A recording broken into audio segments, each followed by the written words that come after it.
A hush lay over the wolfswood, broken only by the sigh of wind through late autumn leaves and the soft whicker of horses. Theon Greyjoy reined in atop a moss-slick rise, cloak snapping behind him like some dark heraldic banner. A thin veil of mist coiled along the forest floor, curling around hooves and fallen limbs alike, and in its shimmer Theon caught memory's ghost. Boys hunting in these very trees, Robb's laughter echoing between birches, Jon Snow's silent, watchful eyes. That life, the ward of Winterfell, felt an echo now, distant yet unbearably present, as if the trees whispered a reminder of debts unpaid. He drew a long breath, cold and pine-scented, until pain blossomed behind his ribs. A sharpened resolve. Ahead, half shrouded by fog, crouched a ramshackle wooden lodge, an old forester's shelter Robb had once used on hawking trips. Smoke rose in a wavering thread from its chimney. Within waited Ramsay Snow, now Bolton, though no parchment could launder that soul. And trust to a chair, gagged, bruised, half-mad from the sudden reversal of fortune. The notion still tasted strange on Theon's tongue. Ramsay the captive. The plan had come in two bright flashes. First, Moat Cailin. He had seen, truly seen, the Leech Lord's bastard, how flaying and terror were tools to him no different from belt buckles. Second, the black letter from Roose Bolton's camp offering brotherhood to House Greyjoy in exchange for hostages and fealty sworn. Bolton's pink seal had broken beneath Theon's thumb, bleeding wax like skin peeled, and in that moment he had understood a thing about knives and oaths. Sometimes the only safe blade was the one pressed to your enemy's throat before he dreamed he might wield it himself. So he had ridden, light and swift, with 6 bowmen sworn to him alone, northward and inland from Sea Dragon Point. They had shadowed Ramsay's raiding party. Bolton banners cloaked for pillage until twilight. Then, by torchless ambush, they had felled them like boars in a pen. Ramsay's men died quick and quiet. Ramsay himself woke at dawn to find irons on wrists and a hood over his head. Now, 2 dawns later, Theon was one hard ride from Robb Stark's war camp at Ashmark. Yet the last mile mattered most. Delivering Ramsay alive was vital for hostage value, for proof. For penance too, though Theon would not name it so. And so he watched the lodge door, heart drumming, counting the breaths of men inside. He had left Dard, his most trusted archer, to guard the prisoner while the others watered mounts at a stream below. Dard was steady, but Ramsay was a storm trapped in a wineskin. A raven's croak cracked the stillness. Theon nudged his gelding forward, acorns crunching under hoof. When the door finally creaked, it spilled dim lamplight over the threshold, and a stench like iron and smoke. Dard stepped out first, wiping crimson flecks from a dagger onto his sleeve. Blood. Too much blood. Theon's pulse surged. "What did you do?" Dard bowed his head. "My prince." He lunged when I loosened the bonds to let him piss. I acted. Fear speared Theon, swift and cold. "Is he dead?" A shape moved behind Dard. Ramsay, still bound at the wrists, but upright, eyes glittering in lamplight. A split brow bled freely, and beneath the blood, was he smiling? "Not dead," the bastard rasped, voice thick with copper. But Dard's hand was quick. A finger for each insult, was it? I forget. Theon shoved past the archer into the lodge. Straw, blood, the heat of a dying hearth. On the table lay 2 severed fingers, Bolton pale, nails bitten ragged. The digits twitched as though offended by their exile. "You mutilated the hostage," Theon growled, rounding on Dard. "Do you know what value his hands alone hold?" Dard's face crumpled. "He spat on me, my prince. Called me dogborn. Reek, he said. Like I were. That's his trick," Theon hissed. "Rot in your ears if you must, but do not answer." He gripped Dard's arm, calmer voice sheathed in command. "Fetch water. Hot. Bind his wound. He must ride." Dard fled. Ramsay watched, unblinking, lips curved in silent amusement. Theon knelt, inspected the gash, the missing digits. One hand still whole, the other less so. "You'll live," he muttered. Ramsay's smile widened, exposing pink gums. Oh, I intend to. You're taking me to Robb Stark, aren't you? How noble. He'll flay me, I suppose. He leaned close, whispers Featherlight. But first he'll flay you, Turncloak. Or haven't you heard the songs? Theon stiffened, shoved him back. Your mouth is filth. Save breath. Filth, yes, yet truth lurks in filth. Ramsay's eyes, pale as river ice, danced over Theon's face. You think Roose will bow for his bastard's sake? He gave me his name, not his heart. He'll send men, but to rescue me or revenge me, who can say?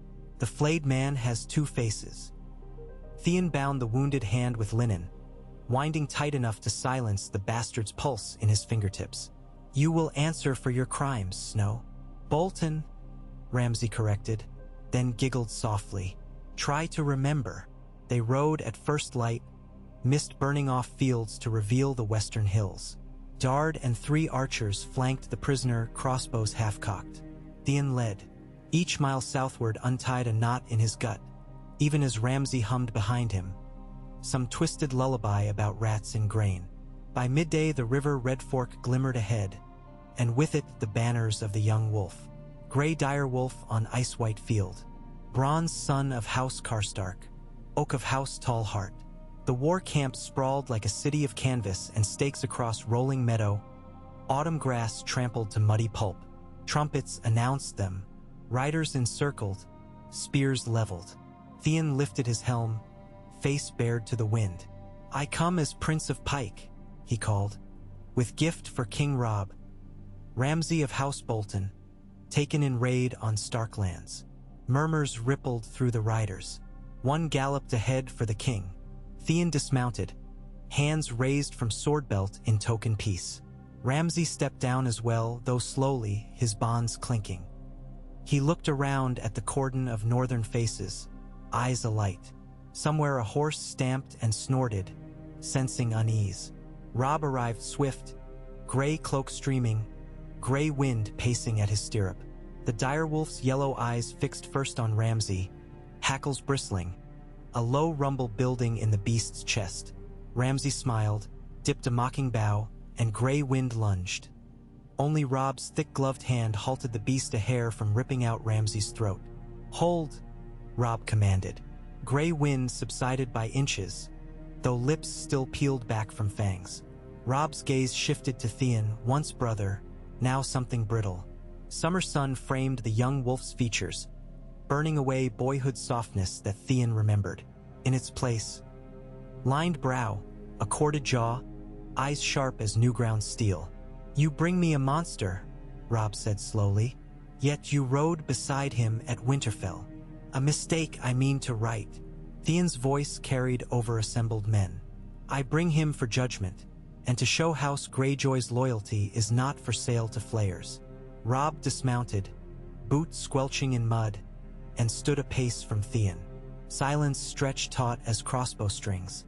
Then he nodded once to guards. Take the bastard. Bind him in irons heavier than pride. See a maester to his wounds so he lives to stand trial. They hauled Ramsay away. Theon exhaled, shoulders sagging. But Robb's eyes did not soften. Walk with me, the king ordered. Gray wind padded between them as they strode through camp. War drums thudded distant. Cooks scurried with cauldrons. Smiths hammered blades bright as noon. They passed banners drooping in still air. Every gaze followed Theon. When last we met, Robb began, voice measured. You held Winterfell and my brothers. Bran, Rickon, you remember them? Memory slammed Theon like a surf-tossed tide. Yes, and you claimed they were slain, burnt, and hanged 2 farm boys in their stead. Regret carved deep lines in Theon's face. I was lost. Foolish. Foolish. Robb halted. They are alive only by the gods' mercy and the courage of 2 wildling boys. My mother wept moons for them, while you played king. Theon swallowed. I cannot unmake what I did, but I can serve. Let me show you I am still. Brother. Robb's laugh was mirthless. Brotherhood is forged of more than shared milk. Yet, he studied Theon, measuring something beyond appearances. Bring me your sword. Theon drew Sea Reaver, blade gleaming with the sea-gray sheen of Harlaw steel. Robb accepted it, weighed balance, then returned it. "You shall keep this under watch. Serve in my host as you once served my father. Fail me again, and Grey Wind dines." Theon's knees almost buckled with relief. "Thank you." Robb turned away, cloak swirling. "Thank me by deeds. We march tomorrow. Bolton levies in camp near the Twins. If Lord Roose means to stand loyal, he will join us against Ser Stafford Lannister. If not, we will know." Grey Wind lingered, eyes on Theon, before trotting after his master. Night settled purple over the camp. Fires sparked across the meadow, mirrors to the cold stars. Theon shared a tent with Quartermaster Ser Ronald Stout. Men watched him eat, whispers simmering. He heard traitor hissed more than once. Yet some nodded grudgingly. The bastard captive counted for something. After supper, a page announced Lady Catelyn's summons. Theon approached her pavilion with stomach nodding anew. Lady Stark stood by a trestle table strewn with ravenquills and ledgers, light of 3 candles pooling on linen. Her auburn hair, streaked silver, was braided back. Grief had carved her cheeks fine as frost lines, but beneath lay tempered strength. "You look tired, Theon," she said, neither soft nor harsh. "I have not slept sound," he admitted. "Nor have I, these many months." She closed a ledger, met his gaze. "You saved my sons in the end, however unintended. That weighs." She gestured to a stool. "Seat." He obeyed, unsure. "I've spoken with Robb," she continued. "Lord Bolton's actions remain suspect. Your capture of his heir complicates matters. Roose may sue for peace or strike in vengeance. Either way, Ramsay is a blade at his throat, and you are the hand holding it." "I did this to prove loyalty, my lady." "So prove it," she replied. "Roose Bolton marches for the Twins. When he arrives, we must bind him to us by fear or faith. You will parley with him, present Ramsay bound, yet living, and demand his oath. Can you do that without letting guilt or pride cloud you?" Theon pressed fist to heart. "I can." Lady Catelyn's eyes softened then, like embers under ash stirred by breath. "I once wished you a son beside Robb. In some ways I still do. Bring his army, Theon, and perhaps the wolf may welcome the kraken back to pack." Emotion threatened to strangle his voice. He bowed instead, deep and willing.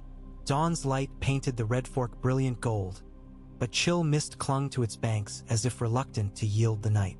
Robb's host mustered, columns forming beneath snapping banners. Dim memory tugged at Theon again, the whisper of childhood chivalry, tourney games on broken lances, but now the stakes were bones and breath. He rode at head of the vanguard beside Robb and Lord Rickard Karstark, while carts behind bore Ramsay in a barred cage, iron mask muzzling his smile. They crossed the river at fords secured by outriders. Geese scattered, squawking over the shallows. Beyond rose rolling hills of red clay and stubble fields where wheat had been reaped early to deny forage to Lannister scouts. Sky overhead was a hard, cloudless blue. The October sun held no warmth, but sweat still trickled under steel collars before midday. Marches blurred into days. Fires at night, lice in cloaks, distant drums of host unknown. Ravens came and went. Stafford Lannister rallying new levies at Lannisport. Ser Edmure holding Riverrun firm. Balon Greyjoy slain by fall from a rope bridge at Pike. This last tidbit twisted Theon's guts with grief unspent. Robb said little of it, though he studied Theon often. The trust of boyhood would not return with one gift, Theon knew. Yet sometimes, when Grey Wind padded between tents to sniff Theon's hand without growl, hope flickered. On the 5th night, they encamped near Old Stones, haunted ruins above the Trident. Moonlight silvered shattered keeps and toppled sepulchres. Wind moaned through broken archways like memories begging. Soldiers gave the place wide berth, muttering of Jenny's ghosts. Robb called council inside a tattered hall roofless to stars. Lord Jason Mallister unrolled a crude map on a wine-stained board. Roose will reach the Twins within 2 days. Scouts indicate 8,000 men, Bolton, Dustin, Ryswell. If he remains loyal, they bolster our march on Seaguard. If not, he strikes here. A finger tapped. Our flank. Theon watched torches flicker against moss-grown stone. Rats skittered in corners. He felt the weight of every eye when Robb turned to him. Your counsel, he swallowed. Roose is a cautious man. He will weigh survival, not passions. Show him we hold his son, hale and whole, and he will bend the knee. Promise lands, gold, perhaps a ward as surety. A ward, Lord Karstark scoffed. You propose hostage trading again? Boltons understand hostages, Theon replied evenly. So do we all these days. Robb rubbed temple. If he refuses? Then we march night and surprise him at the Green Fork, Theon said. But strike quick before Lord Frey learns which way fortune blows and closes his gates. Murmurs rose. Lord Mallister nodded grudging approval. Robb considered long, then thumped fist upon map. So be it. We ride at dawn. Theon rides with me to parley. They reached the twins under lowering skies, towers looming like gray fangs above muddy waters. Walder Frey's banners hung limp. No horns greeted them. Lord Frey's affront of lateness, perhaps, but beyond the causeway, torches already lined Roose Bolton's camp. Neat rows of pavilions, fires disciplined, sentries precise as chessmen. No revel, no disorder, only black-eyed order. At midday, a meeting ground was claimed. A circle bounded by stakes, equidistant from both armies, ringed by guards bearing no sigils. In its center stood a crude wooden table. Rain threatened, clouds bruised purple overhead. Robb rode within the ring with Theon and Lady Catelyn, flanked by small honor guard. Across from them Lord Roose appeared in pale green cloak trimmed with gray fox, his eyes pale and unreadable as mist over a still pond. Behind him marched banner men and two maesters bearing stretchers. Between them, hauled by thick-armed bearers, rolled Ramsay's iron cage. Mud splashed, and the bastard laughed. Bloodied lips split anew from some fresh jest of the road. Rain began at last, thin needles. Robb spoke first. Lord Bolton, I deliver your son, living, to prove goodwill. In return, I require your sword and your host to the northern cause, sworn before gods and men. Roose regarded the cage. Ramsay rattled bars, humming wordless. You presume he is my son, Roose said softly. Blood alone makes no man kin, yet he bears my name, and names can be recalled. Theon watched, trembling inside chainmail, recalling Ramsay's prediction. Roose might rescue or revenge. Which would it be? Bolton's gaze slid to Theon. You risked much, Greyjoy. Why? His voice was barely louder than the rain patter. To mend wrongs, Theon answered. Roose peeled off a glove, inspected his own slender fingers. Mending is seldom neat work. Catelyn stepped forward. My lord, the North must stand united or be ground beneath the lion's heel. Your levies and my son's host together could end Ser Stafford before year's turn. Could. Roose sighed, as though wearied by possibilities. Yet alliances built on threats topple at first sigh of weakness. We offer more than threats, Robb said, drawing steel. He nicked his palm. Red welled. Gray wind prowled close, hackles high. I swear by the blood of Stark, by Winterfell's heart tree, and by the Seven, that House Bolton shall hold their ancient seat unchallenged. Their taxes halved for 7 years and grievance forgiven, in exchange for fealty and host. Rain drummed heavier. Maesters shifted uneasily. Roose studied the crimson beads on Robb's hand, then reached inside his cloak. He drew a knife thin as a lover's lie, slit his own palm. Pale blood mixed with rainwater, his expression unchanged. I hear Winterfell still stands burnt, but heart trees do not burn so easy. Very well. He extended hand. Robb clasped it, blood mingling. A collective breath eased across the circle. Ramsay snarled wordless fury in his cage, rattling against bars. Roose tilted his head toward the bastard. He will ride with your rear guard until this war is done. If alive at its end, he faces judgment among your own. Agreed. Robb glanced to Catelyn. She nodded. Agreed. Bolton released the grip, donned glove. Then let us dine beneath Walder Frey's dripping roofs and plan the lion's fall. That night, feasting in the twins' drafty hall, Walder Frey looked on sourly as Bolton's pledged swords. Yet lamplight glowed warm upon smiling faces. Drums beat victory rhythms. Wine flowed like prophecy. Theon found himself at a trestle near the dais. Greyjoy Kraken mingled among wolf and flayed man. His cup was half-raised when Roose Bolton appeared beside him, silent as dusk. The hall's roar seemed to dim around them. "You believe this union you're doing?" Roose murmured, voice a breath against clamor. "Yet threads of fate not deeper." Theon faced him. "Threads can be severed as well." "Indeed." Bolton's eyes flickered. "Keep your blade sharp, Greyjoy. A dull edge complicates the cut." With that cryptic counsel, he moved away, cloak trailing phantom foxtails. Theon drank deep, trying to drown tremors. Across hall, Robb laughed at some jest. Lady Catelyn whispered with Edmure. Grey wind dozed before hearth. For a heartbeat Theon felt belonging. Then lightning lit windows, thunder following close, loud enough to rattle pewter. In that flash he glimpsed Ramsay's cage in the courtyard below, rain sluicing over iron, and inside, Ramsay's face turned skyward, eyes wide, mouth shaping some silent, hungry prayer. Morning after feast dawned clear, as though storm had been a cleansing rite. The combined host, wolf and flayed man, broke camp, banners mingling. They marched west toward Seaguard, where Stafford Lannister's fresh levies threatened Mallister lands. Theon rode with a company of Bolton riders assigned to Robb's vanguard. Tension simmered between men, Bolton eyes on Greyjoy back, Stark eyes on Bolton throats. He spoke little, watched skies, fields, heartbeat echoing hoofbeats. On the third day scouts brought tidings.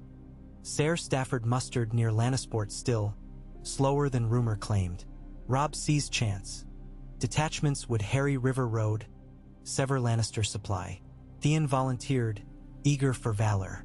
He led 50 light horse alongside Ser Dennis Mallister. They rode swift through willow groves, across shallow fords, past hamlets abandoned. At dusk they struck a baggage column bearing flour and salted beef southward under Crimson Lion banners. The clash was brief, archers loosing from Treeline, riders crashing among startled teamsters. Firent l'Ivagon, smoke curled skyward. Theon's sword tasted blood. He slew a sergeant who begged in Westerland's tongue, blade quick as tide. Spoils taken, they rode north to rendezvous. Spirits high, saddlebags heavy. Yet as midnight draped hills in velvet shadow, they approached camp to find torches weaving frantic patterns. Horns blared, a keening wail. Grey winds hauntin'. Howl pierced night. Theon's stomach dropped.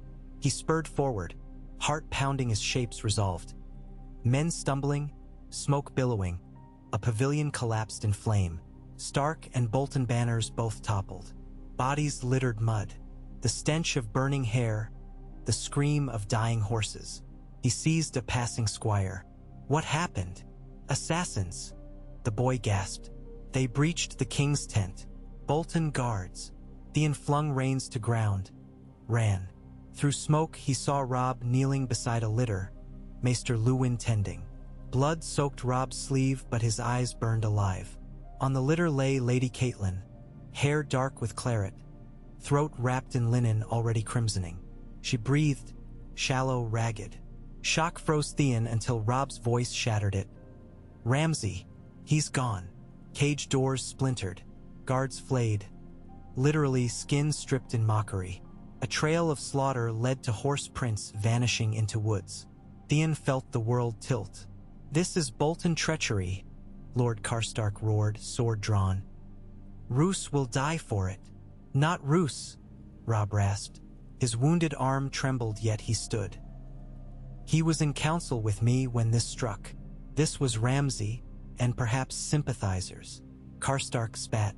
Then the Bolton host is poison. We must cut it out. Theon's mind raced. He had captured the beast, yet underestimated the cage. Ramsay escaping meant chaos reborn, and suspicion inevitably pointed at him, the turncloak. "Your Grace," he said, voice low, "give me 20 riders. I know his mind. I will hunt him," Karstark snarled. "Send you after your accomplice? Never."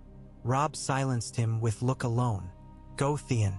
Bring him back, or his head, and clear your name." Theon nodded, heart hammering with dread and purpose. He mounted, called for volunteers. Dard answered first. 10 more followed, Stark bowmen, Mal-Lister scouts. They rode into Black Forest beyond camp, pursuing hoofprints illuminated by moonlight. Rain resumed, soft, relentless, erasing tracks. Trees crowded like witnesses sworn to silence. They pushed on, guided by instinct, by bent grasses, by the faint laughter that seemed to ride the wind, a serpent's chuckle. Hours became fluid, melding into dream. Shadows leaped, owls cried, men muttered prayers. Near dawn they found a farmhouse, torch embers still glowing. Inside, horror. The farmer and his wife flayed and strung from rafters, skins nailed to door in grotesque heraldry. But on the table, scrawled in blood, lay a message. Reek was here. The night's true heir will wear no chains. Dard cursed. Theon tasted bile. Ramsay toyed with them, leaving breadcrumbs of carnage. They burned the bodies, sent the flames skyward in grim rite. Then they rode south, deeper into Bolton's old hunting grounds, where wolf traps gaped beneath leaves and black stags roamed. 2 riders vanished into fog and never re-emerged. Another broke leg when horse fell into sinkhole, left behind with mercy blade and wineskin. Each day the line between hunter and hunted blurred. Ramsay's phantom breached dreams, whispering of flays and skins. Men began calling the bastard the White Shadow. Fear gnawed at discipline. On the 6th night, camped by a brook, Theon sat apart, oiling Sea Reaver, mind frayed. Dard approached. "He's leading us where he wants." "I know. Why follow?"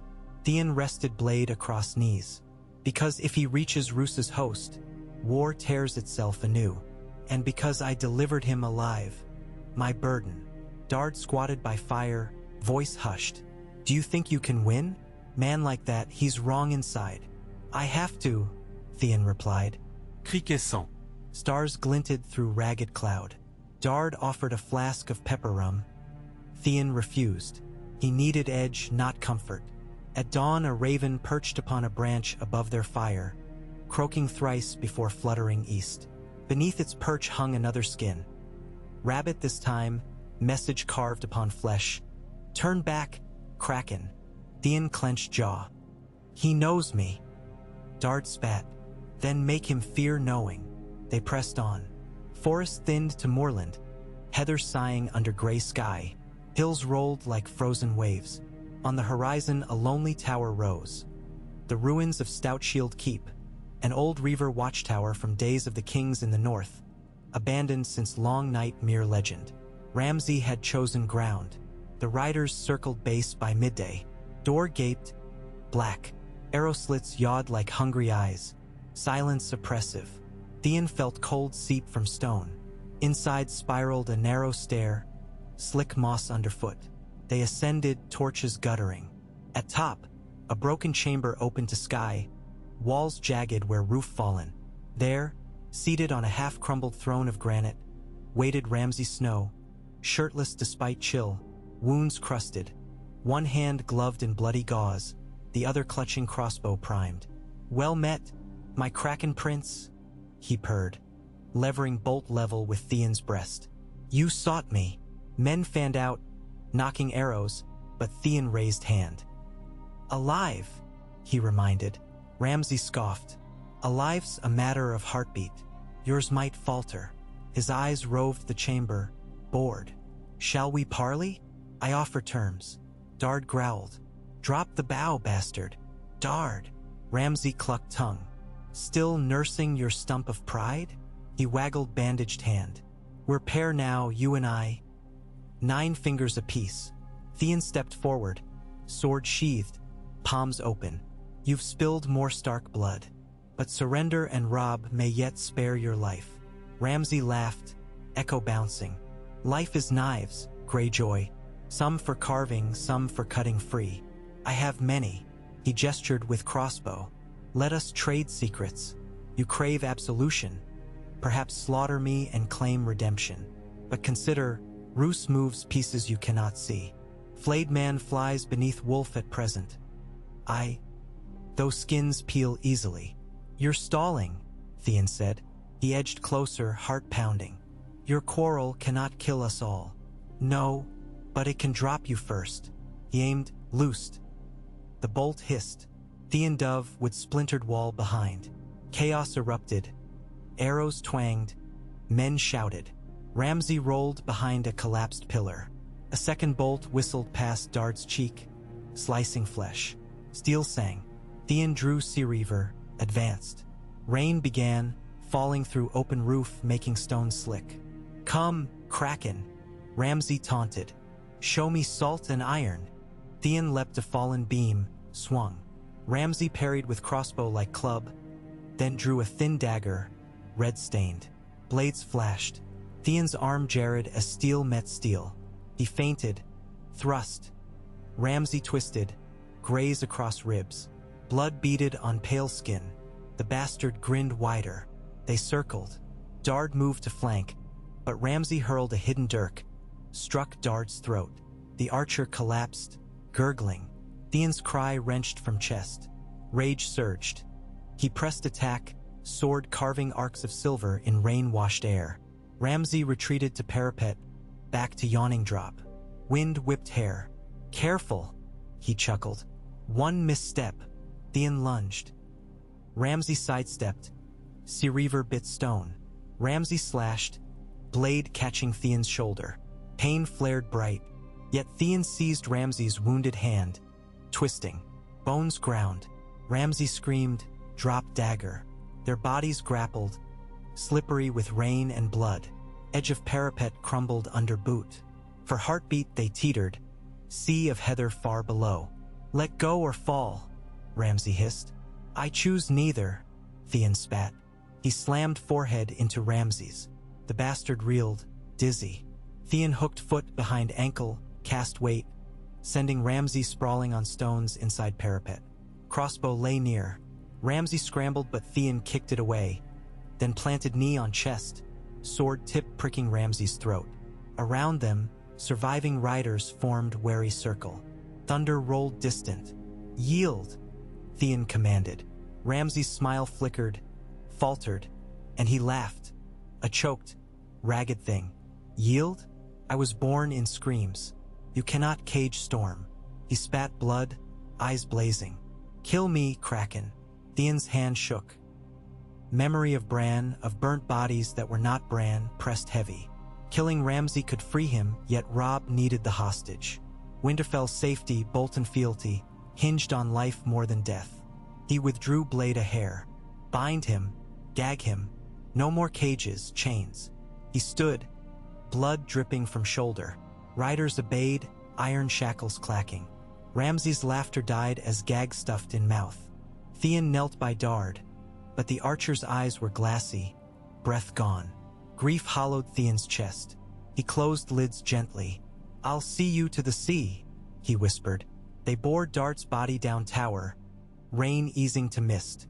Ramsay hobbled behind, wrists raw. At base Theon mounted, cradling friend's corpse before him. They rode north, slow, weary, but dawn-painted clouds rose gold, promising something like hope. Robb's camp waited above a bend of the tumblestone. Lady Catelyn lived, though fevered. Bolton men still held lines. When Theon and his dwindled riders entered, horns blared subdued. Ramsay, chained hand and foot, was hauled to wooden cell sunk in earth deep as crypt. Maester applied trollbane salve to Theon's wounds, stitched flesh. That evening, Robb visited him alone. Tent smelled of pine tar and lamp oil. Gray wind nosed Theon's palm, no snarl. You did what only you could, Robb said quietly. Dard fell, but your hunt saved many. Theon bowed head. Not enough.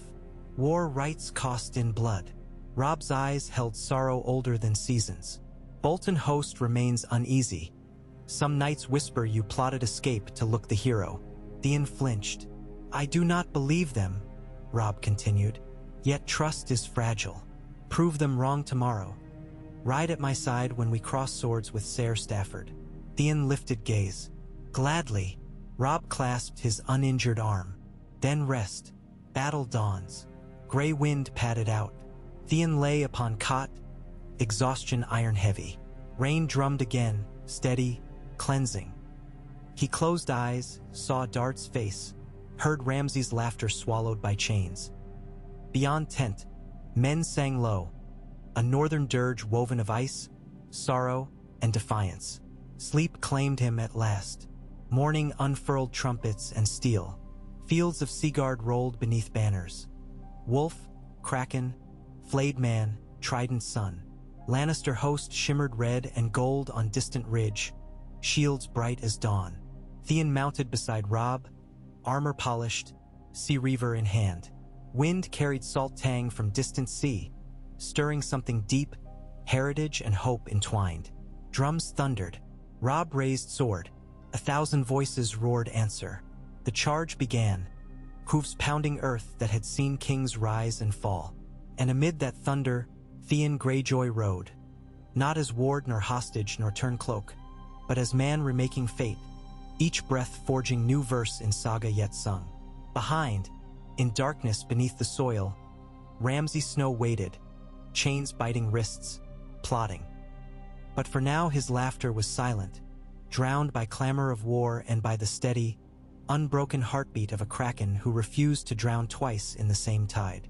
Rain clouds parted, sun blazed, and the future raced forward on iron hooves, hungry and unforgiving, yet wide enough, perhaps, for redemption to slip through like light between storm-torn clouds. A salt-tanged wind swept inland from Iron Man's Bay, stirring banners where they lined the earthen ramparts before Seaguard. Grey direwolf cloth snapped beside the flayed man, the kraken, the silver trout of House Mallister, and the oak of Tall Heart. Beneath those standards the mingled army of North and Riverlands made ready, rows of spearmen angling ash hafts toward the sunrise while archers knocked goosefeather shafts, waiting for the signal that would send them forward into a field freshly shorn of barley. Distant gulls wheeled over the bay, their cries thin and urgent, as if even wind-borne scavengers sensed that blood would soon season the ground below. Theon Greyjoy sat his gelding just behind the forward line, helm beneath an arm so the chill October morning could bathe his face. To east and west the horizon remained clear, but above, bruised clouds drifted like half-healed wounds, dark reminders of storms barely weathered. Somewhere in the host's depths a boy began to sing a northern marching dirge in a cracking tenor. Another voice joined, then another, until the field throbbed with the low, droning promise of steel and sorrow. The reed-thin melody wove among their ranks like a ghost banner, uniting men who only nights before had eyed one another as foes. Robb Stark rode the line with grey wind pacing at his horse's shoulder, the direwolf's white-flecked pelt rippling in the breeze. Robb nodded to captains, sharing terse words and grips of gauntlet hands, but his true communion was with those thousands who watched him pass. The young wolf wore no crown today, only battered breastplate and the cloak his mother had mended after Oxcross. But a hush followed him nonetheless, as though every man felt the heavy pelt gaze of ghostly Stark kings upon their backs. When Robb reached Theon he reined in, exchanging a wordless look that carried months of estrangement and a fragile reed of renewed faith. "Hold the center until my horn," Robb said at last, voice pitched low so only Theon and the nearest sergeant would hear. "Ser Mallister will swing the left to draw Stafford's horse. When they commit, we ride the gap. Bolton's spears press their rear." Theon's throat tightened at that last name. "Lord Roose swore." "He swore?" Robb echoed, though the ice in his eyes betrayed some inner calculation that trust alone would not anchor. But oaths clank louder than chains in Ramsay's cell. "If the flayed man wavers, signal me with your horn. I will know what must be done." Grey wind raised his muzzle then, drawing a deep breath of the wind, hackles stiffening. The direwolf's gaze locked beyond the barley stubble toward the Lannister lines where red cloaks flickered like candle flames against iron hauberks. A trumpet blared from the western ridge. Ser Helman Tallheart spurred forward, a wedge of mailed Northmen pounding out behind him. Moments later, the Mallister horn gave answer, 3 sharp notes that broke the morning hush. Robb slammed visor down, and Grey Wind loosed a howl that seemed to rip fresh scars in the sky. Theon drew Seareaver. The blade caught a shard of sun, glimmering like sea foam on black water. Around him men lifted voices in a sudden roar. Spears shook, shields hammered against boss and rim. He passed helm to a squire, slid its weight over sweat-damp hair, then kicked heels into his mount. Drums thundered. The earth lurched beneath 1,000 hooves. Across the flat, Stafford Lannister's line answered with its own advance.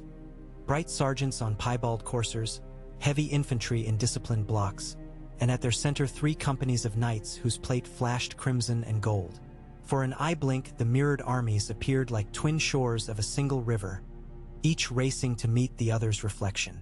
Then the distance closed, arrows darkened the sky, and the river shattered into spray. Feathered death reigned on stark ranks, but shields rose and the first volley spent itself with fewer screams than Theon feared. His own archers sent back a murderous hail. He saw a Lannister knight fold around a shaft lodged in a gorget. Blood spraying in a costly crimson arc somewhere to the left, a roar erupted as the Mallister horse struck enemy flank. Dust blossomed, punctured by the silver-trout banner surging in and out of sight. Yet Ser Stafford did not break, not yet. Crimson blocks pivoted with drilled precision, refusing to be drawn off axis, and rows of pikes bristled toward the Mallisters like bramble thorns. Theon felt the young wolf's gaze even through helm slit. A single blast cut the clamor, a long, rising note. The horn. His spurs dug deep and the center surged. Spearmen jogged, then ran. Shields rattled, curses mixed with prayers. At first, the Lannister forward line seemed immovable, rooted to the earth by discipline and pride. But momentum is its own siege hammer. Spears clashed, broke, and still bodies pressed behind them. Seareaver chopped through a pike but cracked helm beyond, then slid free slick with bone grit. Theon's mount screamed when a blade kissed its flank, but he wheeled wide, gutting the attacker on the backswing. Bolton spears arrived late but hard, their pointed half-moon shields bearing the flayed man glistening wet from rain-flecked polish. The 2 columns struck Lannister rear like jaws closing, and suddenly whistles and trumpet calls in the red line lost meaning amid the crush. The Gold Lions roared for their crumbling formation, but raw levies darted gaps as veterans died around them. Panic quickened. Some knights spurred through their own ranks, desperate to carve exit paths. Others were dragged from saddles and buried under a battering tide of boots. Amid that press, Theon glimpsed Lord Roose himself, calm as mist, guiding bolts from a light crossbow into armored gaps with surgeon precision. Each quarrel found throats or armpits, and each time Roose calmly cranked the bowstring again. No hesitation, neither triumph nor bloodlust, only the steady cadence of choice and consequence. Theon wondered if men like Roose were ever touched by fear, or did they carve it out early, as they would a wart? A trumpet shrieked anew, this time wavering. From the east erupted a spurt of scarlet banners, not Lannister but Frey pale blue. Edmund Frey, heir of the Crossing, had arrived from the Twins with 2,000 foot. Had Walder finally loosed another of his endless brood into Robb's cause? Or had Stafford hired late swords? Theon could not discern at that distance. He saw only fresh files marching toward the battle's exposed Bolton flank. Archers left, Theon shouted, voice ripped by the wind, but his call drowned beneath steel shrieks. A Frey arrow storm fell upon Bolton rear lines, thinning their second rank in heartbeats. Roose shifted to meet the new threat, but the maneuver peeled bodies from the pressure around Stafford. Lannister household knights sensed the slack and rallied, reforming among the crushed barley like a rising reef. Robb's banner tilted as he fought through the melee to Theon's side. Frey treachery? He demanded, sweat streaking dust on his brow. Or Frey greed? Theon deflected a spear thrust, barred teeth. No matter, break Stafford before Frey joins. Grey Wind, forward. The dire wolf responded, vaulting through broken shield walls to sow chaos among pikemen. Men shrank from those yellow fangs, some slipping on their comrades' entrails in their hurry to flee. Robb's heavy guard punched through behind the wolf, and for the first time Stafford's line bent like a sapling in gale. But Fry arrows still hissed. Bolton shields began to crumble. Theon saw young Lord Ben Bones, heir to House Dustin, slide from saddle with shaft through eye. Roose loosed a final quarrel, dropped the bow, and tugged a horn from his belt. The note he blew was low, almost mournful. Bolton companies disengaged, orderly, deliberate, and reformed behind Stark line, exposing Stark right to the phrase even as Lannister center cracked. Theon realized Roose had followed Robb's earlier words to the letter. Press rear, then withdraw if trust withered. Yet his chosen moment left Robb newly vulnerable. Damn his pale hide, Theon muttered, shoving shoulder into a dismounted Lannister knight who had lunged at Robb's blind side. The northern line risked collapse. Still Robb pressed. Grey wind bounded toward Stafford himself, jaws closing on a destrier's leg, dragging horse and rider screaming to the dust. With enemy command undone, the central block rippled, wavered, broke. Red cloaks became blotches of fleeing color. Robb hewed a path to the fleeing banner, cutting down the standard B. And planting the direwolf pennant in its stead. Cheers erupted, ragged, desperate, but cheers nonetheless. Yet celebration died as Fry war horns sounded close now, and blue bolts thrummed at longbow range. Then unexpected salvation. 3 shrill blasts from the far west, Mal-Lister trumpets, still in the fight. Ser Dennis Mal-Lister had rallied remnants, turned their charge, and smashed the Fry flank from behind. Edmund Frey's formation, fresh and eager a quarter hour before, now found itself trapped between Mal-Lister horse and the wounded but unbroken Stark center.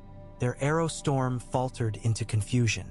Mal-Lister lances punched through cloth yard shields identically painted with pale towers. Some Freys wavered, throwing down bows. Others fought, hacking at the mounted river lords with axes meant for wood. The new melee bought Theon and Robb precious minutes to reorganize. Ser Helman Tallheart arrived, helm dented, but sword high. Center held, he barked. Boltons? Reforming beyond the ridge, Robb snapped. Have them re-engage east. We crush Fry while lions run. Tallheart galloped to obey. Theon's sight blurred from sweat, so he wiped gauntlet across visor slit. A moment's respite revealed the field's ruin. Trampled barley, shattered wagons aflame, bodies tangled like fallen brush, the stink of opened bowels. Yet for all the carnage, victory lay in reach. Stafford fled west with a knot of household guard. The Fry foot were hemmed in and bleeding. Roose's Boltons approached once more, column neat as before, though their ranks were thinned, and gray direwolf banners still flew aloft. Before Theon could breathe thanks to any god, horn calls rippled anew, distant, uncertain. He wheeled toward the ridge where Bolton spears marched and saw banners dip lower than they should, as though weight of cloth suddenly tripled. In the same heartbeat, a new standard crested the hill, a ragged square of tan canvas bearing 3 hounds chained together. The sigil of House Clegane. Gregor the Mountain had answered Lannister distress, arriving with fresh slaughter under his spur. Theon felt Robb stiffen beside him. 7 save us, the king murmured. The mountain's host was small but vicious. 500 heavy riders and twice that foot, pivoting on the flank Bolton now held. Roose seemed to appraise the menace coolly. Instead of bracing to fight, he split his troops. One wedge advanced, the other pivoted south as though to screen retreat. Confusion rippled through the Stark watchers. Was Bolton shielding Robb's flank or preparing to cut his own escape corridor? Robb thrust his sword skyward, rallying. We smash the Fry and rally west. Tallheart, tighten the hedge. Greyjoy, ride left, gather Riverland foot, and block the hounds from linking with Stafford's survivors. The mountain cannot flank if his path is choked. Theon's pulse hammered, but he shoved fear aside. Aye, your grace. He urged his battered gelding toward the broken Fry formation. Crimson mud splashed stirrups as he passed rows of pikes jutting from corpses like thorns on a carcass. He found Ser Ronald Stout, still breathing despite a cracked breastplate, and pressed him into mustering shivering levy bowmen. Together they cobbled a wall of bodies and shields facing the western ridge, bows front, spears behind. Clegane's heavy riders thundered downslope, banners flapping, sun glinting off maul heads and greatswords. Theon's archers loosed. The first volley checked the hound's momentum, horses screaming as shafts punched through caparisons. Still they came. A second volley. A third. Theon grabbed a pike from a fallen freerider, planted it, bracing with two others. The collision rattled bones. A warmaul crushed Ronald's helm like eggshell. Blood sprayed Theon's cheek. He thrust upward, catching the maul wielder under gorget. Stil met flesh. The rider pitched sideways, boot scraping Theon's vambrace as body toppled. More riders crashed, but the hedge held through brutal minutes while Robb's regrouped host wheeled behind to relieve them. When Bolton wedge at last engaged Clegane's foot, the battle degenerated into pockets of savage skirmish. Sword against axe, mace against shield, shouts for quarter drowned by screams denied. Theon found himself dueling a Clegane sergeant whose shield bore fresh wolf pelt nailed over hound heads. Fury lent him strength. He shattered the shield with a two-hand blow, then split the sergeant collarbone to navel. At length the horn called recall the mountains. Gregor himself, helm crested with snarling dogheads, hacked free of a knot of tall-heart axemen and retreated uphill, blood dripping from a sword near as wide as Theon's torso. His disarrayed remnants followed, leaving hundreds dead in their wake. The western ridge fell silent save for moans of dying. And just like that, the field belonged to stark banners. Fryfoot surrendered, tossing pikes and kneeling. Bolton wounded lined up orderly for maesters. Lannister dead carpeted barley fields like poppy petals in the harvest. The sun slid toward afternoon haze, painting carnage in strange gold. Robb's captains gathered by the fallen lion standard.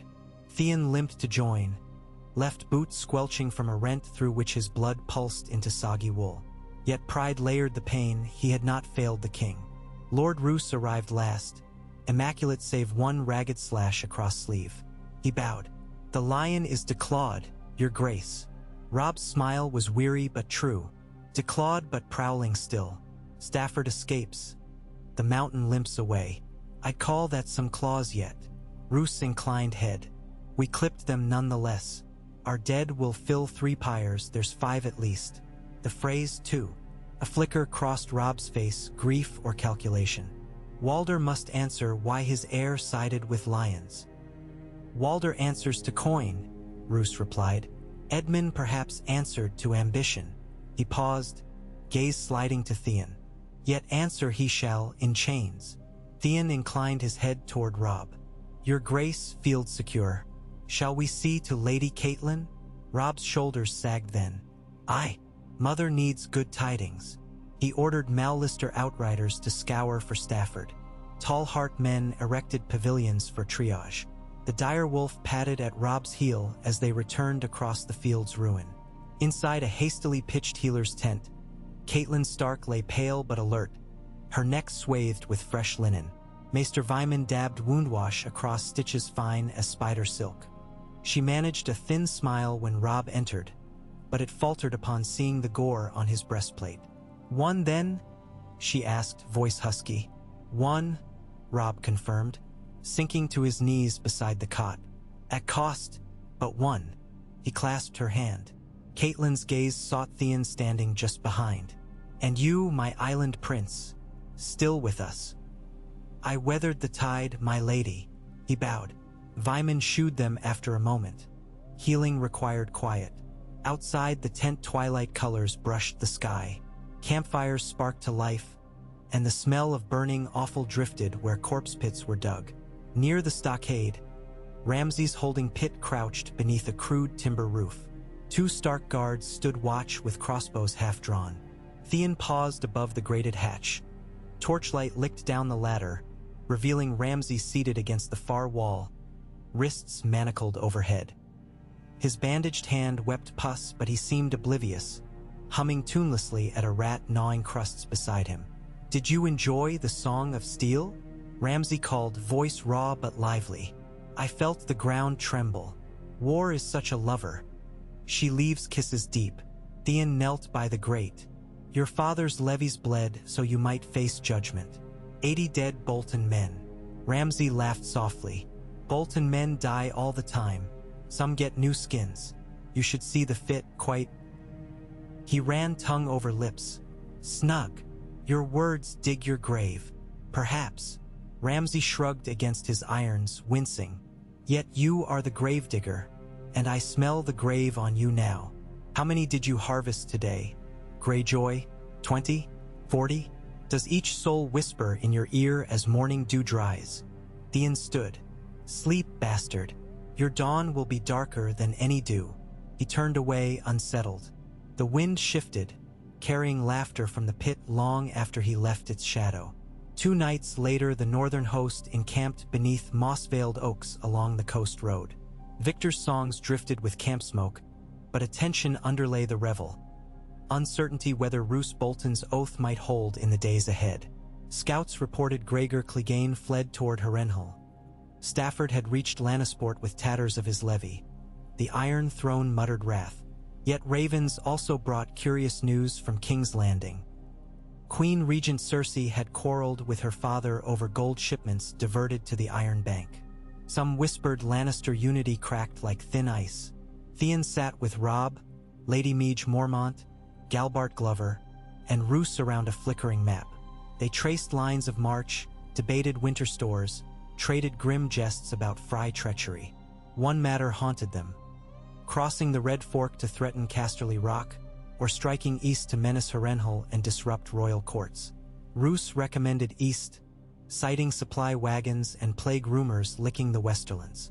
Meage Mormont roared for straight march westward, smashing lions at their lair.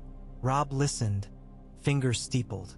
Gray wind lay across his feet, chin on paws, eyes half closed but ears twitching at every raise of voices.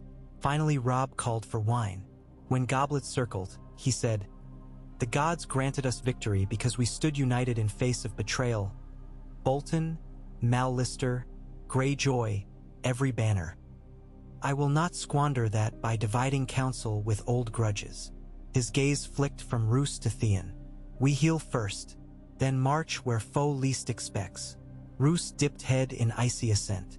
Theon met his king's eye, nodded. Yet after councils ended and torches banked, he found sleep elusive. Dart's dead face drifted behind eyelids. The wet crack of Ronald's skull echoed on the wind. He rose, slipped from tent, walked toward the low bluff overlooking Iron Man's Bay. Moonlit waves clashed on rocks below like smith's hammers shaping unseen destinies. There he found Catelyn Stark, wrapped in fur, unsteady yet stubbornly standing. She did not startle at his approach. "Darling view for ghosts," she murmured. "I half expect Ned to stride from the surf, dripping salt, to scold me for letting Robb play at war." Theon said nothing for a long while. Ned would be proud of his queen. She smiled faintly. "And of his ward? I doubt it." The words came brittle. "But I aim to leave him less ashamed." Catelyn turned, eyes soft in silver light. "You bear many chains, Theon. Some hammered by others, some by your own hand. Each good deed files a link thinner. Keep at it, and perhaps one morning you'll wake to feel only air." He swallowed the lump rising in throat. "And if I fail again? Then the chains grow." She touched bandaged throat. "I live still, thanks partly to you. Remember that when doubts gnaw." Behind them a horn barked alarm, 2 short notes. They wheeled. Camp torches flared, men shouting. Theon sprinted toward noise, dread clawing. But it was not enemy raid. A guard had discovered a tunnel beneath Ramsay's pit, carved with hidden tools stolen from wagon kits. The bastard was gone. Cold seeped into Theon's marrow. Guards fumbled for tracks, but the tunnel spilled into a dry wash choked with fern where hoofprints vanished on stone. Robb arrived, face gray. Roose stood beside, expression unreadable. "Your hostage slips?" Meage Mormont growled, clapping hand to axe. "I warned you a caged bear bites through the bars." Roose knelt by the tunnel mouth, brushing loose soil between fingertips. "Fresh diggings, but not by one man alone. His pale eyes lifted to meet Theon's. How many men guard him? 2, Theon admitted, shame in throat. Trusted stark men. They lie throated in the pit, a sergeant reported. Skinned. A hush rippled. Robb's jaw clenched. He fled west, surely seeking Lannister pardon. Or north, Roose said quietly, to collect skins of his own. Let no village sleep easy. Catelyn's stricken face hovered in Theon's mind. Rage, hot and absolute, blotted guilt. I will bring him back. He swore again, echo of earlier vow heavy as millstone. Roose rose, wiping hands on cloak. Take hounds this time, and men who fear neither dark nor screams. I can supply such. Robb hesitated, then nodded. At dawn, Theon. He placed hand on Theon's shoulder. One last hunt. For the north, for Winterfell's peace. Theon bowed his head. Greasy camp smoke stung eyes already raw. He walked to tether lines, selecting sturdy gelding and spare mounts, gathering nets, manacles, torches dipped in pine pitch. A night's frost whitened tents as his preparations stretched beyond midnight. Before dawn, he knelt by cold ashes of the fire where Dard once joked about roast squirrel. I'll end this, he promised the coals. For you and every skin he took. Piggut dawn stained horizon pink as flayed flesh when his hunting party. 15 men, 3 trained hounds, slipped from camp's rear, following a thin trail of trampled fern and a scrap of Bolton cloak snagged on thorn. The wind carried forest scents and something fouler, charcoal and fresh-peeled bark, as if new steaks awaited salted hides. Mid-morning they discovered a wayhouse emptied, its mistress tied to chair, lips sewn shut with horsehair. She breathed still, a message carved into door. I ride for Winterfell's heart. Theon's blood chilled. Had Bran and Rickon returned home? Was Winterfell truly safe? He burned the words from wood with torch flame, unstitched the woman's mouth while Maester's apprentice in their party stitched hope back into her trembling hands. Then they rode harder, fearing the distance to Winterfell, fearing time. Northeast their path angled, Ramsay's mind shaped in each twist, crossing cold streams to hide scent, doubling back to cut slower pursuers. Twice they found men flayed, pinned upright as waymarkers. Theon forced himself to look upon each, cataloging cruelty to steel resolve. One victim still breathed. Theon granted him swift mercy with dagger through heart, whispering prayer to drowned God he no longer served but whom he hoped still heard broken sons. By dusk of second day, they reached the Wolfswood proper, dense, brooding, ancient. Snowfall began, fitful flakes swirling between branches like confused ravens seeking roost. Hounds balked at trees' silent menace. Theon pressed on, sensing Ramsay near, as predator feels rival's heartbeat through the earth. Night camp found them sheltered within ring of sentinel pines. Fires banked low. Men dozed in cloak-wrapped lumps, but Theon remained awake beside flickering coals, wiping Sea Reaver's edge with oiled cloth. Wind moaned through boughs like lost names. He thought of Asha, of Pike's salt cliffs, of a father fallen to storm, kings and kin devoured by ambition's tides. He thought, too, of Robb's hand on his shoulder, warm with trust newly kindled. He would not squander that warmth. At moon's zenith, the forest whispered ripple of footfalls. Theon stilled breath. A figure stepped into faint fireglow. Roose's man, Carl Quailbone, gaunt as famine, eyes bright. He knelt. Tracks split. Our scout marks second rider ahead. Lighter horse. Ramsay found ally? Theon asked. Or prey? Carl shrugged. Either path eastward. Decision. Theon considered map in mind. East path skirted ridge that led to narrow gorge, Deadman's Hollow, natural kill pen. Classic ambush ground. Ramsay favored terror but not folly. Even he would not corner himself there unless sure of trap. We split, Theon decided. I ride ridge with 8. You follow lower path with hounds. Carl's grin showed gap-tooth hunger. Blood or bone, he said, rising. They broke camp silently. Moonlight silvered snowdrift tracks.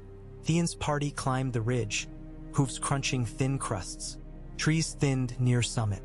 Beyond lay the gorge, its mouth a jagged rift inhaling darkness. Theon signaled halt, dismounted, crept ahead among stunted pines. A single torch flickered at Gorge's throat, staked upright. As eyes adjusted, he saw shape bound upon another stake. Man or boy? Frost glinted on bare flesh. He edged closer, heartbeat hammering. The victim was a squire, barely 15. Skin peeled from chest down, leaving ribs shining beneath gray membrane. A paper pinned to his cheek. Wolf cubs must bleed. Anguish twisted Theon's gut. The squire belonged to Ser Ronald, perhaps. He had tended horses earlier. Ramsay taunted him again, marking every stride with gore script. Hoofbeats thundered behind. The lower party emerged in gorge floor, torches bobbing. Theon waved frantic to warn. Too late. Branches overhead snapped. Nets weighted with stones dropped on the hounds, snarling. Arrows whistled from shadows. 2 men toppled, shafts through throats. Ramsay's voice drifted, sing-song. Kraken hunts, Kraken finds, but Kraken's heart the bastard binds. Flames bloomed along ridge as pitchpots shattered.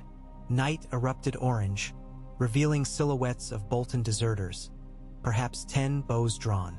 Theon drew string on hunting horn, blew 3 quick blasts. Return arrows hissed from his ridge party, but enemy fell back deeper into trees. The valley churned. Carl cut nets, freeing hounds.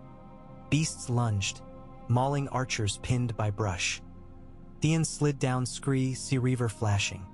He parried slash, cleaved collarbone, shoved corpse to ground, pressing toward heart of ambush where he sensed Ramsay orchestrating like black conductor. But as flames died, so too the phantom archers. Their numbers small, their attack meant not to kill but delay. Ramsay had slipped again, trailing further east into Wolfswood's belly. Dawn broke through snow-laden branches, gilding crimson patches on white ground. Theon's men counted 4 dead. They buried them shallow, earth too frozen.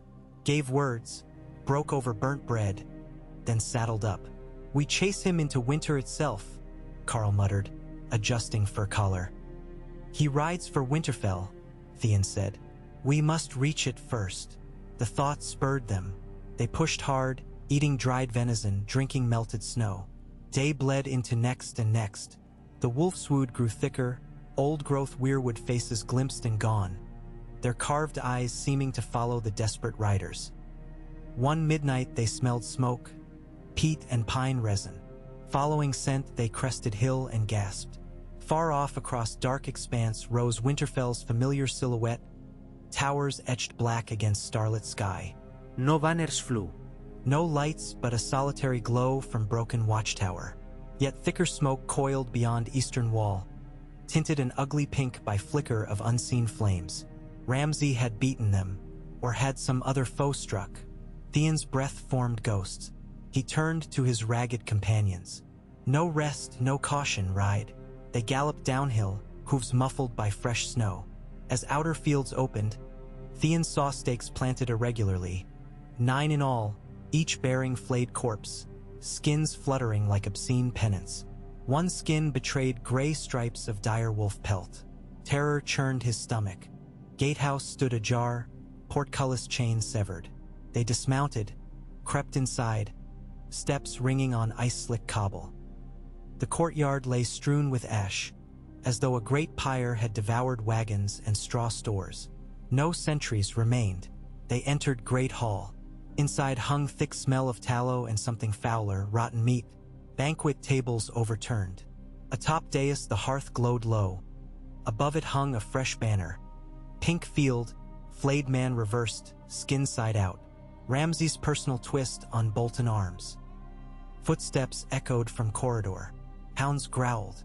A lone figure emerged short, cloaked in brown traveler's garb. Not Ramsay, a charcoal-smudged girl, perhaps 15, face soot-streaked yet resolute. She froze at sight of steel, raised hands empty. "Who are you?" Theon demanded. "Jane Poole," she whispered, voice quavering. "I tended Lady Sansa once. My lord, you must save them. The wolves, they're hiding in crypts. The bastard hunts." Bran. Theon's pulse thudded. Rickon. She nodded, tears cutting paths down soot. He came 2 nights past.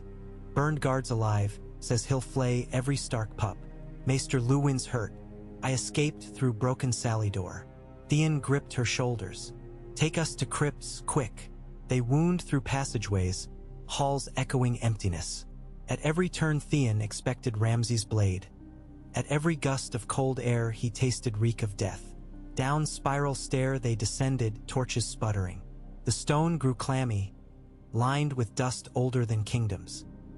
At base, air smelled of earth, candle stubs guttering in iron holders. From darkness a voice rose, high, boyish. Who's there? Bran, Theon called softly, throat thick. A wheeled chair scraped. The boy lord emerged from alcove, Summer the direwolf padding beside. Rickon followed, clutching Shaggy Dog's scruff. The wolves bared teeth until Bran whispered calm. Theon sank to knee, emotion swirling. Guilt, relief, terror. We heard battle, Bran said. Is Robb here? Not yet, Theon murmured. But I am. And Ramsay hunts. Maester's dying, Rickon whispered, eyes wide. Theon rose. We'll get him and all of you out. He turned to Carl. Fortify crypt entrance. Archers behind sarcophagi. Ramsay must come through narrow stairs. As men set to work, Bran wheeled closer. Why help us? Because I once swore to your father I'd keep you safe. The confession felt like acid and absolution together. Preparation finished, they settled to wait. Hours ticked in heartbeat counts. Wolves paced. Snow filtered through cracks above, glimmering in torch glow like ash of dying stars. At last bootfalls clanged on upper stair, slow and deliberate. A lantern bobbed, casting shadows ahead of figure descending. Ramsay appeared, bandaged hand tucked close, other gripping dagger slick with pitch to mask shine. Behind him padded 2 gaunt men clad in stolen Stark mail. Ramsay halted upon seeing crypt assembly, surprise flickering into delight. Ah, reek and whelps and whites. Perfect. Theon stepped forward, sword level. It ends here. No, Ramsay purred. Here it begins. North will quake to the song of flayed kings, and I the minstrel. He whistled, his men sprang, but Carl's bolts felled one before foot left stair. Wolves lunged, dragging second to ground. Ramsay laughed and hurled lantern. It shattered, fire blooming across dry roots trailing from ceiling. Flames leapt, licking crypt timbers. Chaos erupted. Theon pressed through heat, clashing blades with Ramsay amid tombs of Stark ancestors. The bastard fought one-handed yet fierce, dagger darts swift as adder strikes. Firelight painted his grin ghastly. Steel rang on stone when Theon parried, sparks skyward. Summer bounded in, snapping, but Ramsay slashed muzzle. Wolf yelped, retreated. Bran shouted in despair. Smoke thickened. Rickon coughed. Theon's lungs burned. He fainted left, drew cut across Ramsay's bandaged hand. Bastard howled. Theon seized moment, pushing blade tip under ribs. Ramsay twisted, blade scraping sternum instead of heart. He staggered, eyes wide with fury, spat blood fleck. You lose, Theon rasped. Ramsay's gaze darted to flames. We all lose. He lunged backward into burning roots, embers showering, then vaulted upward with preternatural agility, scrambling deeper into smoke-shrouded recess. He vanished behind curtain of flame before arrow could fly. After him, Carl yelled. No, Theon barked. Save the children. He hefted Bran from chair while Carl scooped Rickon. They hurried up alternate stair rarely used, choking on smoke.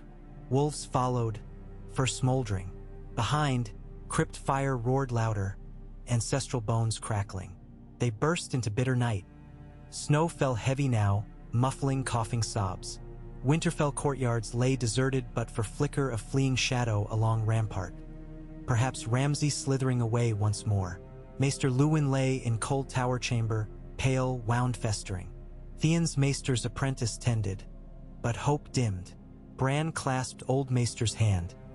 Tears mingled with ash on his cheeks. Across dawn, horns of Robb Stark's vanguard sounded, echoing over the broken walls. The king rode through gates soon after, disbelief carving lines on his face to see Winterfell smoldering but unfallen. Theon met him beneath First Keep Arch, Bran and Rickon safe at his sides, wolves watchful. Robb dismounted, pulled brothers close, head bowing with relief, tears of smoke in his lashes. Then he turned to Theon, saw blood, soot, exhaustion etched deep. For a heartbeat memory of betrayal flitted across Robb's eyes. Then he clasped Theon's forearms. "Brother," he said. Wordless, Theon gripped back. Beyond them, Winterfell breathed smoke but not death. And in that charred dawn, among broken stones and smoldering banners, redemption's fragile seed found bitter soil where it might yet root and grow.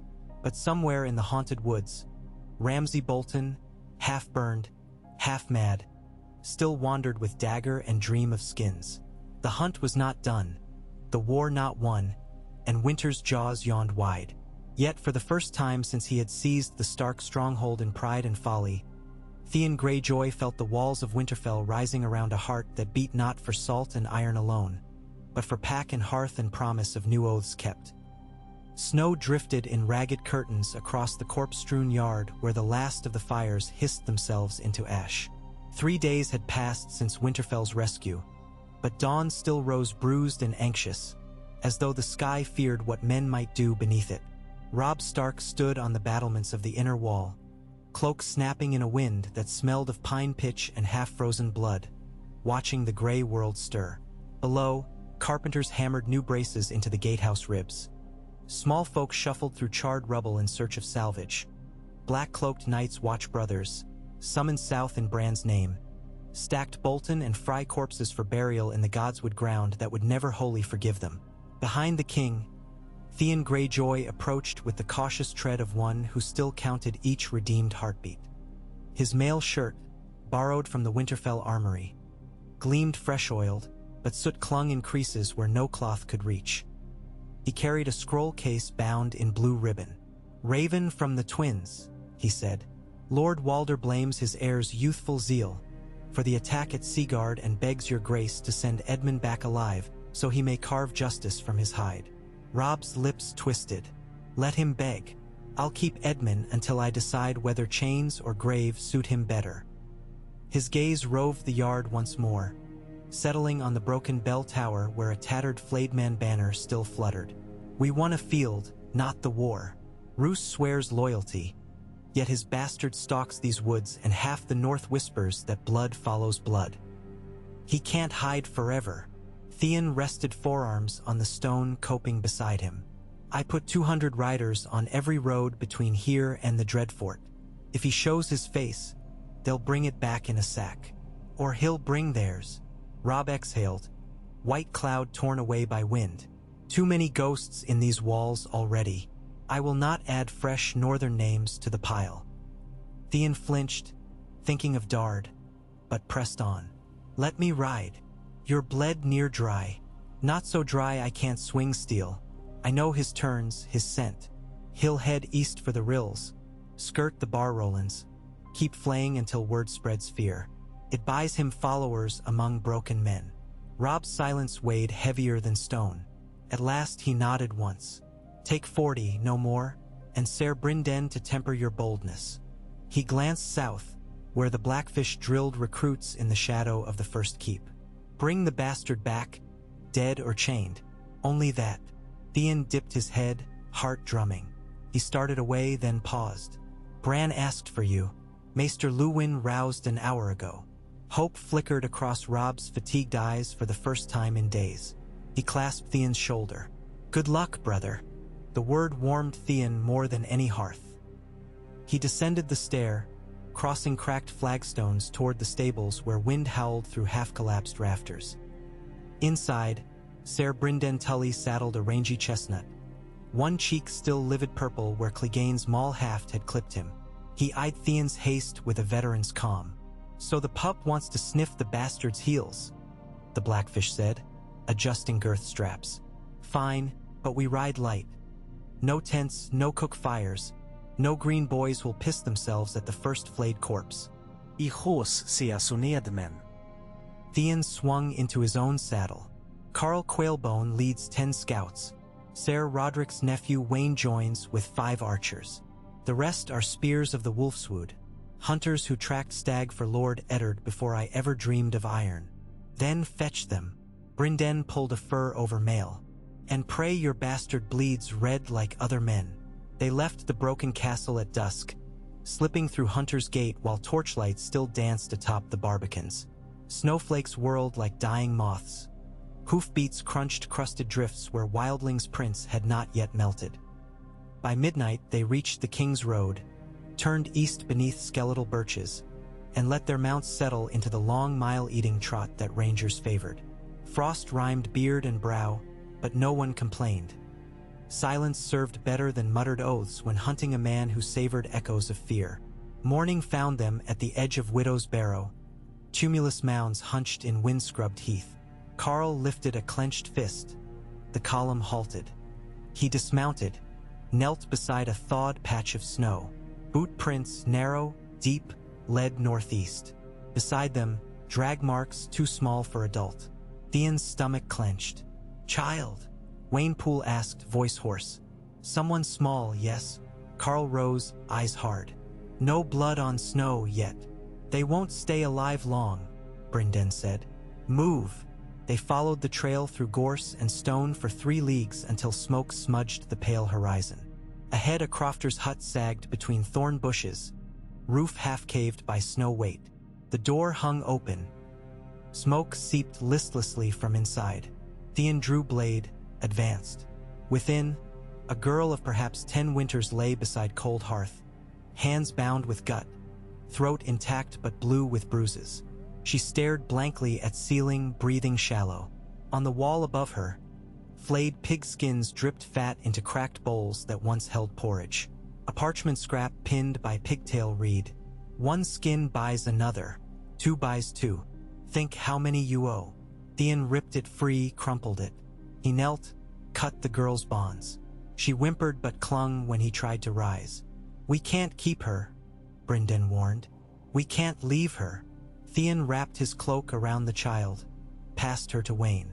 "Ride back 2 miles, there's a watchtower ruin with coal bunker. Leave rations and wood.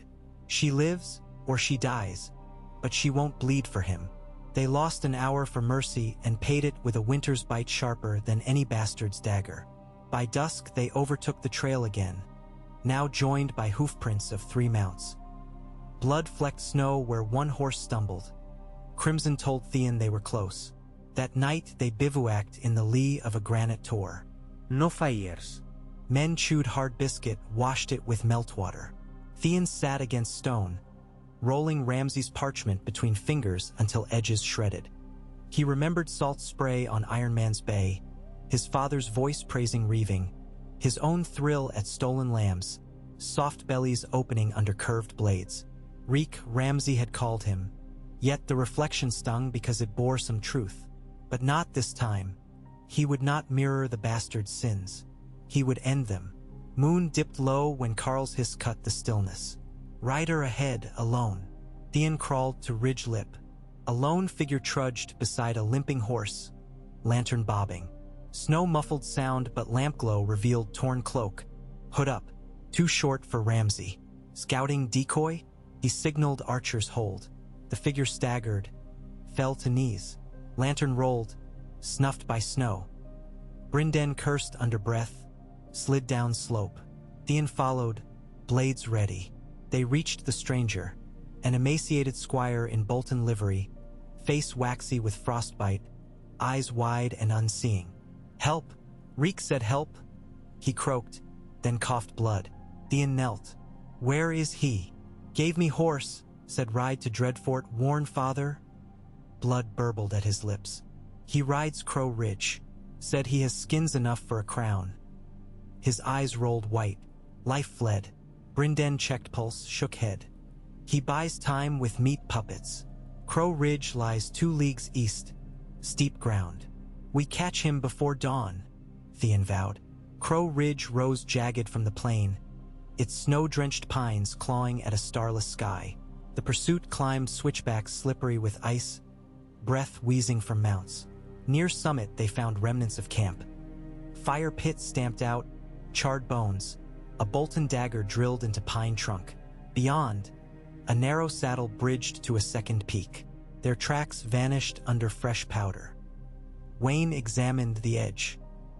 He doubled back along the cliff face, footprints brushed away with pine branch. Clever. Clever men bleed same, Brynden muttered. He ordered 2 scouts along the lower slope to circle. Theon and remaining riders advanced along saddle, weapons drawn.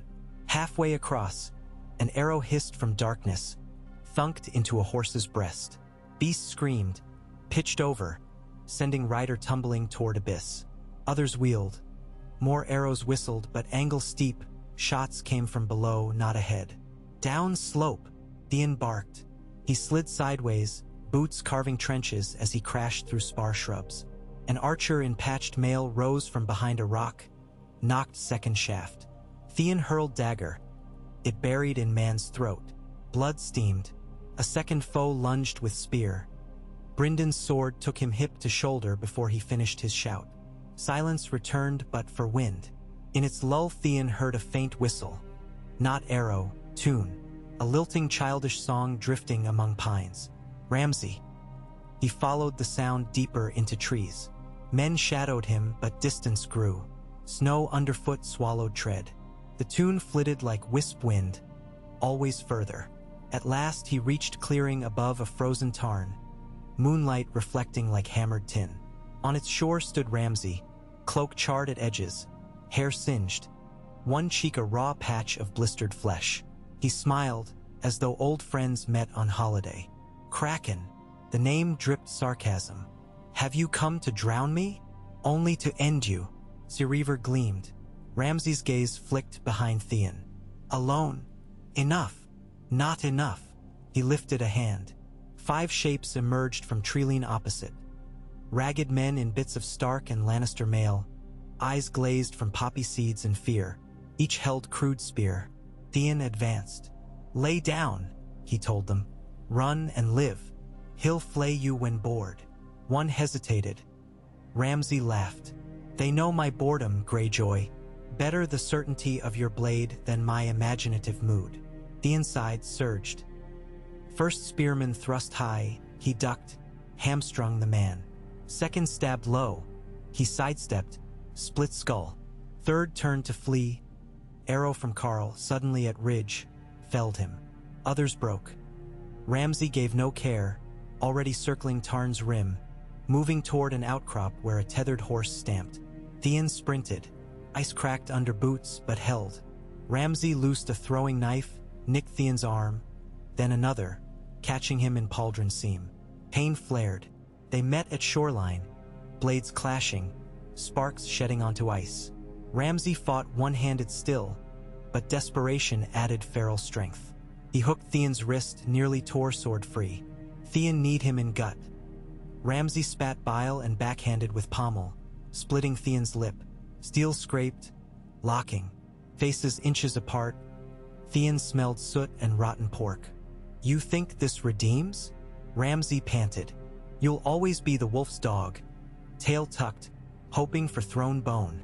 I need no bones, Theon grunted, head-butting the bastard. Cartilage crunched. Ramsay staggered. Theon punched pommel into burned cheek. Ramsay shrieked. He lunged again, but Ramsay dropped suddenly, plunging dagger into ice at their feet. Cracks spidered. Theon leapt back as sheet collapsed. Ramsay plunged waist-deep into frigid water, dagger lost. He clawed edge, but ice shelled brittle under frantic grip. Theon stabbed Sir point into bank, offered shaft. Shock flickered across Ramsay's eyes. Take it, Theon said, breath white. Stand trial. Let Winterfell judge. Ramsay's laugh turned to hacking cough induced by cold. Judge. He grasped blade edge instead, slicing gloves, blood ribboning. Only skins judge me.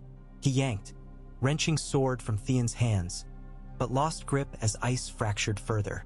Water swallowed him, black mouth closing. Theon plunged after, arm plunging into icy void, fingers brushing for cloak before nothing. The tarn's hull sealed with new shards. Carl and Brynden reached him, dragged him out. He lay heaving on bank, Seareaver gone. "He's dead," Carl said, peering at opaque water. "Or trapped under ice," Brynden added. "Either way, the cold keeps him." But Theon saw Ramsay's grin behind eyelids. Wolfish even in death. He shivered harder than cold required. They cut a spruce, dragged it to hole, and pounded trunk through thin crust, stirring murk. No body surfaced. Ice reformed swiftly. At dawn, with storm clouds rolling, Brynden declared search futile. "Northmen will not believe until they see corpse," Theon warned. "Then we bring his spoils." Brynden lifted a pouch found on bank. Rings of fingers, ears salted for later sport. Proof enough of who met end here. They burnt Ramsay's horse, gear, and followers, winter air stinking of charred leather. Then they rode west through thickening snow. 2 days they traveled, each hour colder. Theon's wound fevered, but he pressed. On the third dusk, Winterfell's towers loomed again, white cloaks of snow masking scorched scars. Horn blasts opened gates. They entered to hush. Word of their quest had spread. Robb met them in yard, Bran beside in sled, Rickon clutching shaggy dog's ruff. Catelyn watched from rampart, bundled against wind. Brynden dismounted, presented the grisly pouch. Robb's jaw tightened, but he accepted. "To the fire," he ordered. "Let no man wear that in amulet or trophy." He turned to Theon, noting bandage seep. "Alive, though blade lost?" "Seareaver sleeps beneath ice." Theon managed a tired smile. "Maybe drowning will learn it humility." Robb clasped him. "You did what the North needed." Then louder, for gathered folk, "Hear me! The bastard of Bolton is dead. Let his flayed banners rot. The North stands whole." A cheer rose, ragged but heartfelt. Wind shredded it into night. In days that followed, ravens carried news to Rills, Barrowton, even White Harbor. Roose Bolton arrived beneath truce banner to collect his slain men. At King's table he listened to account, eyes giving nothing. When the pouch laid before him, he touched dried ear, nodded faint. "My son's sins died with him," he said. "I will honor the debt." He pledged 2,000 men to Robb's next campaign, hostages to be. He left at Winterfell as surety. Robb accepted, war forced odd bedfellows. That night Theon walked the Godswood, where Hearttree's carved face wept red sap onto fresh snow. He knelt, unsure which gods he addressed. Across clearing Bran approached on crutches, summer trailing. "Father used to say the gods see the shape of a man's heart better than men do," Bran said. "Yours has changed shape. Still jagged," Theon replied. "Jagged can still fit the puzzle." The boy shrugged, leaning against gnarled root. "Robb will ask you to lead the Iron Men that bent knee back on the islands. Will you?" "They threw me to sharks once I left," Theon said, but thought of Pike's black cliffs, Balon's empty throne, Asha's wary eyes. Yet someone must steer them away from Southron wars, or they'll raid until dragons wake. "Then steer," Bran said simply, as though command of fleets were a stone tossed in pond. "Winter needs every sail." Leaves rustled agreement. Theon rose, bowed awkwardly. Summer nuzzled his uninjured arm. For a heartbeat he felt part of pack. Spring whispered faint on equinox wind when Robb's council convened to plot march on Harrenhal. Stannis Baratheon's fleet had taken Dragonstone. Tywin recalled forces to defend King's Landing, leaving riverlands thin. Opportunity glimmered like dawn on fresh snow. At council's close, Robb caught Theon's arm. "Ride to Pike with letters granting pardon to any lord who swears me king. Your sister may heed where ravens fail." Theon hesitated, only breath. "I ride at dawn." He spent that night above Wintertown in chambers once given to honored guests. Seareaver gone, he sharpened new long sword of castle steel, kissed its salt-fashioned, whispered name, North Tide. He slept little, dreaming of waves crashing against stone and wolves running on frosted shore beside hooked-prowed ships. Morning painted sky the pink of fresh scars. Robb, Bran, and Rickon waited in yard. Caitlin placed direwolf head brooch on Theon's cloak. "Winterfell's doors stay open to those who defend them," she said, pressing gloved hand to his chest. He mounted, turned toward gate. As hooves clattered over drawbridge, he looked back. Snowflakes whirled, but banners atop the walls flew unfurled. Direwolf, trout, flayed man sewn upside down now in token of submission, and newly hoisted kraken, black on gold, limbs entwined with gray wolf tail. The road spooled southwest toward White Harbor, then across tossing seas to isles of iron and slate. War still raged. Lions still roared. Kings still died. Yet as Winterfell's towers dwindled behind him, Theon Greyjoy carried more than parchment. He carried proof that a heart once drowned could rise, beating, to breathe cold northern air again. He urged his horse faster, snow sprang. Ahead, the horizon glowed pale, neither dawn nor dusk, but the uncertain light of things yet unmade. In that light, redemption rode, jagged-edged and wolf-bound, toward tides that would test its temper anew.